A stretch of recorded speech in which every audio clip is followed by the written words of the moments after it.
할렐루야. 하나님의 기쁨으로 오늘 하루도 참 평안이 있기를 바라겠습니다. 오늘 말씀은 마태복음 10장 1절의 말씀입니다. 예수께서 그의 12 제자를 부르사 더러운 귀신을 쫓아내며 모든 병과 모든 약한 것을 고치는 권능을 주시니라.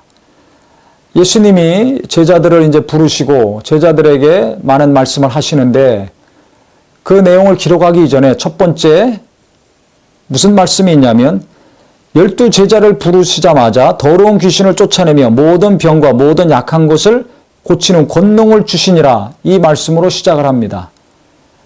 즉 예수님은 제자들에게 권능을 주셨습니다. 귀신을 쫓아내며 모든 병과 약한 것을 고치는 권능을 주셨습니다.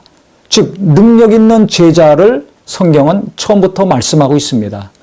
우리가 제자 그러면 그냥 성경 공부하는 거, 또 어떤 프로그램을 참석을 해서 이수해서 수료증 받는 거, 그래서 제자 훈련, 제자 양육 그러면 말씀 공부, 체계적인 성경 공부나 프로그램을 이수하는 것을 생각하기 쉽습니다. 그런데 성경에서 보면 예수님은 그렇게 양육하지 않았습니다. 우리가 성경을 자세히 보면 예수님이 어떤 시간 정해놓고 체계적으로 가르치셨다기보다는 제자들 부르셔서 함께 하시면서 많은 것들을 본을 보여주시고 그 다음에 함께 하면서 많은 말씀들을 가르치신 것을 알 수가 있습니다. 그 중에서 첫 번째 중요한 것은 우리들이 정말 망각하기 쉽고 또 무시하기 쉬운 것인데 그건 바로 능력에 관련된 것입니다. 예수님은 제자들 부르시고 가르치신 다음에 많이 가르치시고 그 다음에 양육하신 다음에 능력을 주시지 않았습니다. 처음부터 제자들 부르시자마자 그날부터 능력을 주셨습니다. 귀신 쫓고 병 고치는 능력을 주셨다는 사실입니다. 성경은 많이 알고 성경에 대한 지식을 많이 알아서 그 다음에 잘 가르치지도 하지만은 능력에 대해서는 거의 가르치지 않고 있습니다.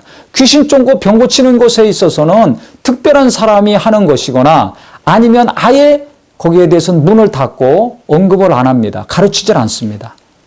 그런데 성경에서는 분명히 말씀하고 있습니다. 예수께서 그의 12 제자를 부르사 더러운 귀신을 쫓아내며 모든 병과 모든 약한 것을 고치는 권능을 주시니라. 예수님도 이 땅에 오셨을 때 말씀을 전하실 때 가버나움 회당에서 귀신이 드러나고 떠나갔습니다.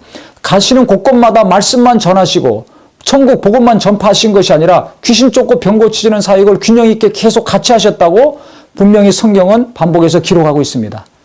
본인이 이 땅에 오셨을 때도 전도하고 가르치시고 귀신 쫓고 병 고치는 사역을 하셨고 그 다음에 제자들 부르시자마자 그들에게도 귀신 쫓고 병 고치는 사역을 전도하면서 같이 하게 하셨습니다. 그렇다면 우리도 반드시 예수 믿고 은혜 받았다면 성경 공부하면서 배우면서 가르치고 전도하고 귀신 쫓고 병 고치는 일을 해야 될 것입니다. 예수를 믿고 성령을 받은 사람이라면 누구든지 예수의 이름이 있습니다. 성령의 능력이 있습니다. 이 예수의 이름을 사용해야 될 것입니다.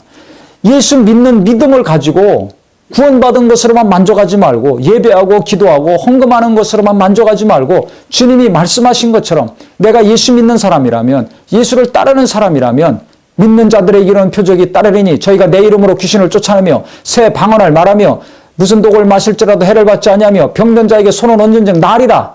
믿는 자들에게 이것이 이루어진다고 했습니다. 오래 신앙생활하고 무슨 제자 양육을 받고 교육을 받고 수료증을 받은 다음에 신학교를 졸업한 다음에 이런 이적과 능력이 나타나는 것이 아니라 오늘 내가 예수 믿었다면 그날부터라도 예수 이름으로 귀신 쫓고 병 고칠 수 있다는 것입니다.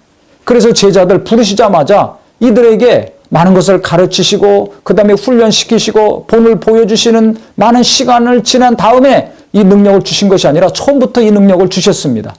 그래서 우리도 예수 믿고 성령 받았다면 당연히 예수 이름으로 귀신 쫓고 병든 자에게 손 얹고 기도하고 이 연약함과 병을 대적해서 물리치는 행동을 오늘부터 하시기를 바랍니다.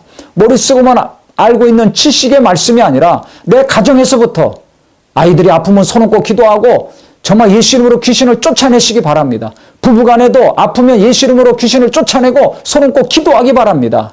가족 간에 가정에서부터 이것이 이루어져야 될 것입니다. 성도들 모여서 병문안 가서 위로만 하고 격려만 하지 말고 병원에서든지 집에서든지 한적한 곳으로 같이 가서 손 얹고 기도하고 예수 이름으로 귀신을 쫓기를 바랍니다.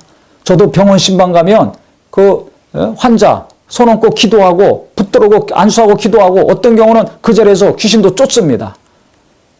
소리를 좀 내야 되고 소리가 시끄럽고 할 것 같으면 조용한 장소로 환자 데리고 가서 거기서 몇 시간씩 귀신 쫓은 적도 있습니다.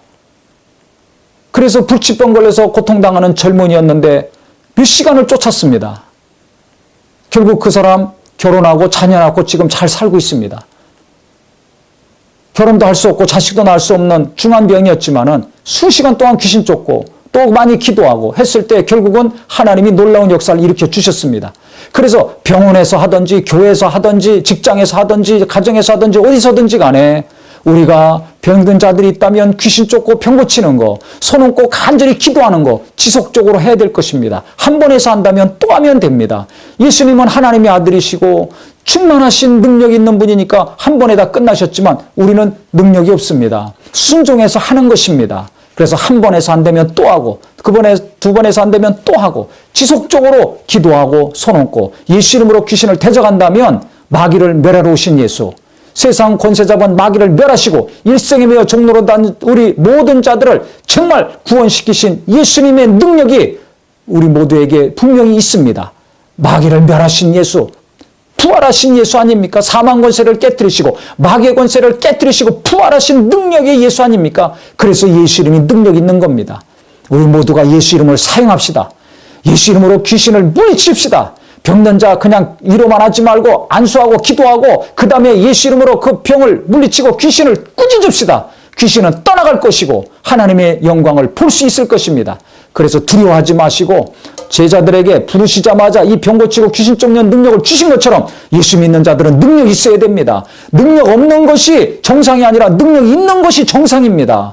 교회가 능력 있어야 됩니다. 주의 종들도 능력 있어야 됩니다. 예배만 하고 기도만 할 것이 아니라 귀신 쫓고 병 고치는 능력이 정상적인 것이요 기본적인 것이라는 것을 아셔서 특별 취급하지 마시고 기본적이고 정상적인 이 병 고치고 귀신 쫓는 역사가 계속해서 이루어지는 우리 모두가 되기를 예수 이름으로 축원합니다.